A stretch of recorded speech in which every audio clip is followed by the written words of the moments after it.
ഉപതെരഞ്ഞെടുപ്പ് പ്രചാരണം രണ്ടാം ഘട്ടത്തിലേക്ക് കടക്കുമ്പോൾ LDFന് വേണ്ടി വോട്ട് അഭ്യർത്ഥിച്ച് മന്ത്രിപ്പട നിലമ്പൂരിലേക്ക് എത്തുകയാണ്. UDFന്റെ പ്രധാന നേതാക്കൾ മണ്ഡലത്തിൽ ക്യാമ്പ് ചെയ്യും. കേന്ദ്രമന്ത്രിമാരുടെ സാന്നിധ്യം പരമാവധി ഉറപ്പാക്കുകയാണ് BJP. തൃണമൂൽ കോൺഗ്രസിന്റെ നേതാക്കളെ പ്രചാരണത്തിനെത്തിക്കാൻ ഒരുങ്ങുകയാണ് PV അൻവർ. പെരുന്നാളിന്റെ ആഘോഷത്തിലും തിരക്കിലുമായിരുന്നു നിലമ്പൂരിലെ സ്ഥാനാർത്ഥികളും.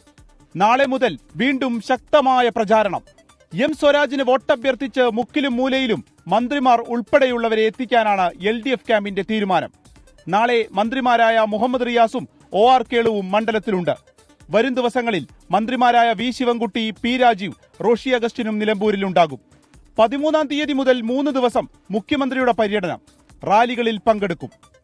LDF ഇങ്ങനെ പദ്ധതിയിടുമ്പോൾ പ്രിയങ്ക ഗാന്ധിയെ തന്നെ പ്രചാരണത്തിനായി മണ്ഡലത്തിലെത്തിക്കാനാണ് UDF ശ്രമം. പ്രതിപക്ഷ നേതാവ് VD സതീശൻ, KPCC അധ്യക്ഷൻ സണ്ണി ജോസഫ്, കോൺഗ്രസിലെ യുവ നേതാക്കൾ എന്നിവർ ക്യാമ്പ് ചെയ്ത് പ്രചാരണം നടത്തും.